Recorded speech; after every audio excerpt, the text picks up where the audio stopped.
kind of people that I want in office representing that community, our community, and preserving the American dream. I think about Senator Boysko. She not only has the track record of work that she's done in the General Assembly in Richmond to, sort of put her money where her mouth is. She has fought for paid family medical leave to make sure everyone has opportunity to take time off if they get sick. She's fought, just this past year, she was a conferee on the budget. In the entire state, there are only, 6 conferees on the Senate side? 6 conferees, and she was one of them, and the only person fighting for Northern Virginia on the Senate budget. And so that the kind of experience that she comes with and the things that I've seen her fight for is a testament, a harbinger of the potential of how much work she could do for our community when she's in Congress. She's not only fought for things like paid family medical leave, the budget, but the budget included things like $2.1 billion in public education investments this year, which is the most we've ever made in public education investments. She's also been fighting for small businesses. In 2020 and 2021, if you all will remember the pandemic, there was a lot happening. That included a lot of small businesses that had to shutter their doors, whether it was temporarily or maybe, unfortunately, for longer times of period. And Virginia put out a Rebuild Virginia grant. I don't know if you're all small business owners, but they put out a grant that said, we wanted to help small businesses that are brick and mortar stores with some funding to help them reopen their doors. But before that grant could even be translated into a different language, it was only available first in English, the entire fund was depleted. So for 1 in 5 small businesses in Northern Virginia that are owned by Asian Americans, I think about all the small business owners who missed out on that opportunity. And Senator Boysko was one of the first people I called to ask about this. And she figured out, how do we ensure that there's a second round of funding? And she has been fighting for language access ever since, and for longer than that, but she has always been fighting for language access because we know that that's how we protect everyone's opportunities in our communities. In addition to that, she has a long and illustrious career, having represented our community in Richmond for almost a decade now. But more than that, I think she's a seasoned fighter. In 11 years, this will be her 10th election that she has been in.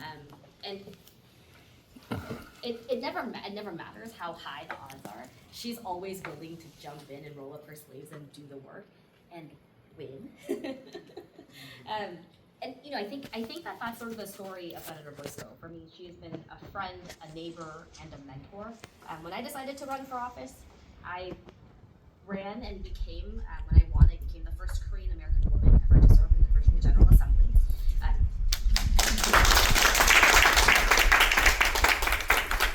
But when I ran against an incumbent. And running against an incumbent in a primary is a really tough challenge. It was one of the hardest things that I've ever done. I sometimes, I won and felt a little bit like the dog that caught the mail truck. I was like, oh, I did the thing, like now what, right? But from the beginning, from jump, the person who was encouraging me, who was guiding me, who was giving me advice and guidance on how to do it and how to do it, staying true to my values and to our community, was Senator Boysko. She helped model for me what a formula could look like if you're an elected official, but you stayed true to your community. You held on to your organizer roots and figured out how to best represent your community, not based on what you thought was right or wrong, but based on what your community asked for, what they needed, and what they needed you to be fighting for. And so, in a lot of ways, I'm really grateful to Senator Boysko. One of my favorite stories about Senator Boysko is my first session. We got to work on some bills together about beagles. I don't know if anyone was paying attention to this story, but a couple of years ago, in 2019, Senator Boysko tried to shut down a breeding facility in Virginia. So there was a facility in Virginia called Envigo, and the whole sole purpose of this company was to breed beagles to sell for scientific testing, medical testing, scientific testing. And it's pretty heartbreaking when those beagles are not being cared for or being given humane treatment, like a clean kennel or water and food or medical attention. And so Senator Boysko tried to make sure that there were rules in place, so that the company would have to follow some rules and try to protect those beagles. And it was an unsuccessful attempt because they had really, really well-paid lobbyists. Come and go the pandemic. And the number of research labs that are still open during the pandemic are actually very few.